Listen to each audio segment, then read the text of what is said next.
Hello viewers, cookie Trina চ্যানেলে রিনা মুখার্জি আপনাদের সকলকে নমস্কার জানাচ্ছে। শুভ নববর্ষ। নববর্ষে আমি প্রথম ভিডিওটা করছি। এটা আজকে আমি একটা সাবেকি রান্না নিয়ে এসেছি, আর খুব গরম পড়েছে, আর এই রান্নাটা গরমের জন্য একদম পারফেক্ট। এই গরমে এই ধরনের তরকারি খেতে ভাত দিয়ে খুব ভালো লাগে, এবং মনে হয় পুরো ভাতটাই আমরা এটা দিয়ে খেয়ে নিই। আমি যখন রান্না করব তখন বুঝতে পারবেন। প্রত্যেকটা রান্নারই আমার একটা স্টোরি আছে, এই রান্নারও একটা স্টোরি আছে। আমরা সমস্ত রান্নাই কারো না কারো থেকে শিখে থাকি, তো সেইটা আমার সবসময় মনে পড়ে যখনই আমি রান্না করি। এই রান্নাটা হচ্ছে আমার দিদিমার। অনেকগুলো দিদিমার আমার স্মৃতিচারণ করে তার রান্না আমি শেয়ার করেছি আপনাদের সাথে, এটাও তার মধ্যে একটা। উনি খুব শৌখিন মহিলা ছিলেন, বিধবা ছিলেন, কিন্তু ওনার রান্নার পরিপাটি, নিরামিষ রান্নার পরিপাটি সাংঘাতিক ছিল, এবং সাধারণত খুব তেল মশলার রান্না খেতে উনি পছন্দ করতেন। বেশি বয়সে আমরা যখন হেলদি রান্না করে দিতাম ওনার কিন্তু পছন্দ হতো না সেটা। তো যাই হোক, কিন্তু এটা এমন একটা রান্না, উনিও এইভাবে খুব সাধারণ কয়েকটা মশলা দিয়ে গরমের উপযুক্ত এই রান্নাটা করতেন, আর খুবই টেস্টি হতো। আমরা যখন গরমের ছুটিতে দিদার বাড়িতে যেতাম, এই রান্নাটা উনি আমাদের অবশ্যই করে খাওয়াতেন। এটা বলতে পারেন সমস্ত তরকারিগুলোই সিজনাল, আর শুক্তোতেও আমরা এই সমস্ত তরকারিগুলো ব্যবহার করে থাকি, কিন্তু এটা কিন্তু শুক্তো নয়, কিন্তু একটা হালকা ঝোল, একটা স্যুপ টাইপের ঝোল। এটার বিশেষত্ব হচ্ছে কোনো মশলা এটাতে লাগে না, শুধু লাগবে এই কালো জিরে, আদা, কাঁচা লঙ্কা বাটা, আর এই যে তরকারিগুলো দেখুন সবই সিজনাল, গরমে পাওয়া যায়। এটা হচ্ছে পেঁপে, ঝিঙে, পটল, আপনার সজনে ডাঁটা, একটু রঙের জন্য গাজর দিয়েছি, বেগুন, শিম, আর এটার মধ্যে রয়েছে কাঁচকলা আর রাঙা আলু কেটে রাখা আছে, কারণ ওগুলো ভীষণ তাড়াতাড়ি কালো হয়ে যায়। আর এটার বিশেষত্ব হচ্ছে এই ডাল বাটা। আমি মুগ ডাল নিয়েছি, আর নিয়ে শিল নোড়াতে এটাকে বেটে নিয়েছি।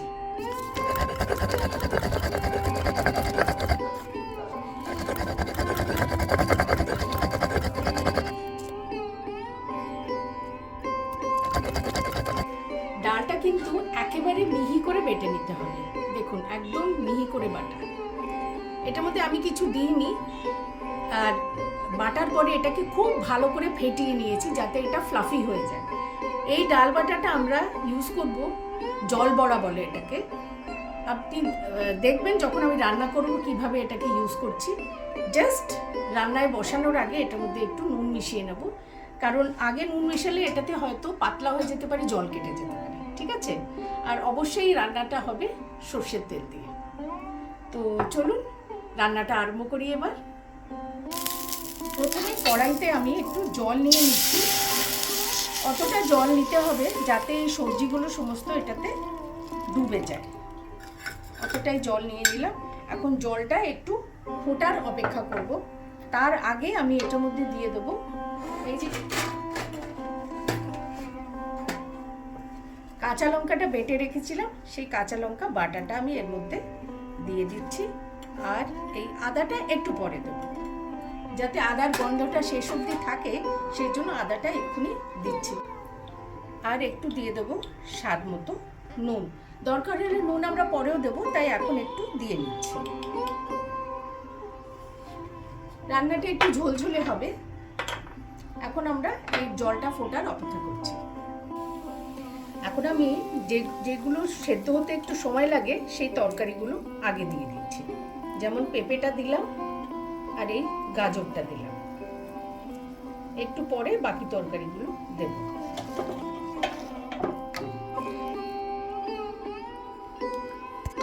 এটা প্রায় 50% মতো সিদ্ধ হয়ে গেছে। এখন আমরা বাকি তরকারিগুলো এর মধ্যে দিয়ে দেবো। ঝিঙে দিলাম, পটল, শিম, বেগুন, আর এই রাঙা আলু আর কাঁচকলাতে আমি একটু হলুদ মিশিয়ে রেখেছিলাম, ওই হলুদটাই এটার মধ্যে যাবে, বাকি আলাদা করে আর হলুদ দেবো না। আর শিমটা একটু বেশি মনে হচ্ছিল, তাই পুরোটা দিলাম না। এখন এই সব সেদ্ধ তরকারিগুলো এটার মধ্যে সেদ্ধ করে নেব।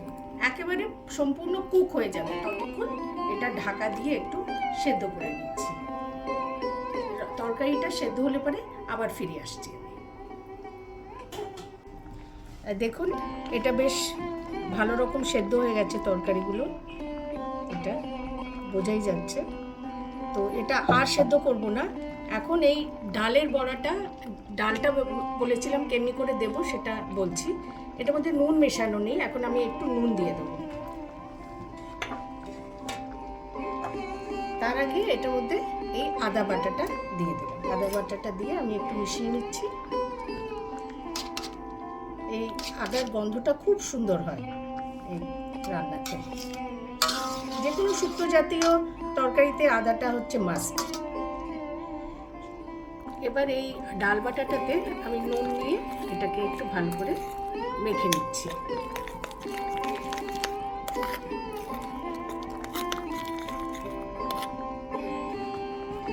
এই যে বড়িগুলো এটার মধ্যে দিচ্ছি, এই রান্নার এটাই বিশেষত্ব। এটা হচ্ছে জল বড়ি বলা হয়, জল বড়ি দিয়ে সবজির ঝোল।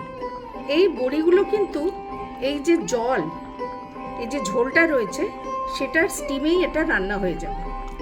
আমি এরকমই আর একটা রান্না দেখিয়েছিলাম ফেনা ভাতে।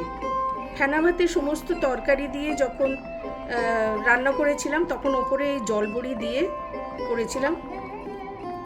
এইটাই হচ্ছে এই রান্নার বিশেষত্ব। আর বিশ্বাস করুন এই বড়িগুলো না এমনি বড়ির থেকে অনেক বেটার লাগে খেতে, আর রান্নাটা একেবারে অন্য লেভেলে নিয়ে যায়। আর এটা একটা টেকনিক, আমাদের পুরনো দিনের রান্নার টেকনিক। কত হেলদি বলুন, কোনো ভাজা নেই কিছু না, বড়ি দিলে পরে আমরা ভেজে দিই, কিন্তু এটা হচ্ছে জলের মধ্যেই রান্না হয়ে যাচ্ছে। এটাকে বসিয়ে এখন আমি এটা ঢেকে দেব, এবং একদম এটা নাড়া চলবে না। এটাকে ঢেকে কম আঁচে, খুব বেশি আঁচ করে দিতে হবে না, এটা কিন্তু এইভাবেই রান্না হবে। এই দেখুন আমি এটা এবার ঢেকে দিলাম, এই ঢাকা অবস্থাতেই এটা রান্না হবে। তাহলে এবার বুঝতে পারছেন এই রান্নার বিশেষত্বটা কি হলো। আমরা সবজির ঝোল করলাম, কিন্তু তার মধ্যে বড়ির জায়গায় এই বড়া দিলাম ডালের। এটা হচ্ছে মুগ ডালের বড়া, আপনারা বিউলির ডালের বড়া দিতে পারেন। বিউলির ডালের থেকেও মটর ডালের বড়াটা আরও বেশি ভালো লাগে। তো চলুন এখন অপেক্ষা করছি যে এই বড়িগুলো যে স্টিমে কুক হয়ে যাবে। ঠিক আছে, তাহলে আরও একটু পরে ফিরে আসছি। দেখছি কতটা হলো, জাস্ট 3 মিনিট হয়েছে। এই দেখুন বড়িগুলোর কিন্তু রং পাল্টে গেছে। এখন দেখুন একটা শক্ত হয়ে গেছে স্টিমে। এখন এটাকে আস্তে আস্তে একটা একটা করে আমরা উল্টে দিচ্ছি, যাতে এই পাশটাও ভালো করে সেদ্ধ হয়ে যায়।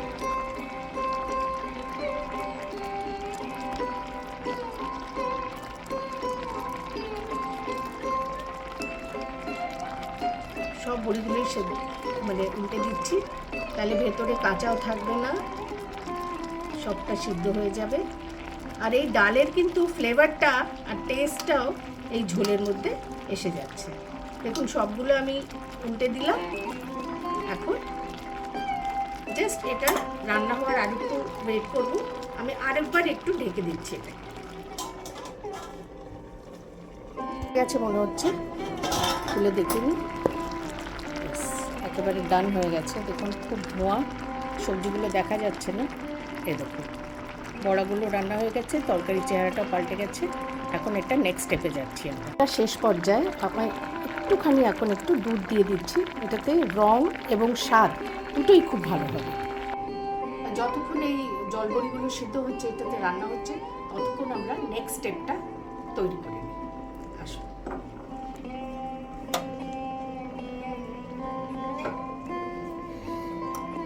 একটু এটাকে তাড়কা প্যান বলা হয়। এটার মধ্যে একটু তেল নিয়ে নিচ্ছি। হয়ে গেছে, এর মধ্যে আমি শুকনো লঙ্কা দিয়ে দিচ্ছি। এগুলো ফ্রাই হয়ে গেছে। এবার আমি এটার মধ্যে কালো জিরে দিয়ে দিলাম।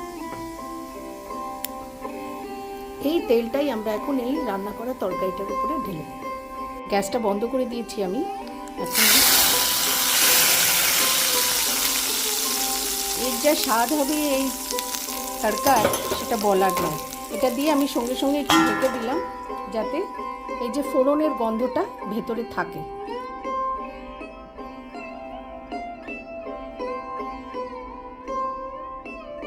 তাহলে আজকের রান্নাটা শেষ। আশা করি এই রান্নাটা আপনাদের খুব ভালো লেগেছে। গরমে আপনারা নিশ্চয়ই এই রান্নাটা করবেন, এর আমাকে জানাবেন কেমন লাগলো। এই জলবড়ির রান্নাটা একেবারে অনবদ্য, এটা অন্য লেভেলে নিয়ে যাবে সাধারণ সবজির ঝোলকে। আর এই যে উপরে ফোড়নটা দিলাম, এটা কিন্তু এটার বিশেষত্ব।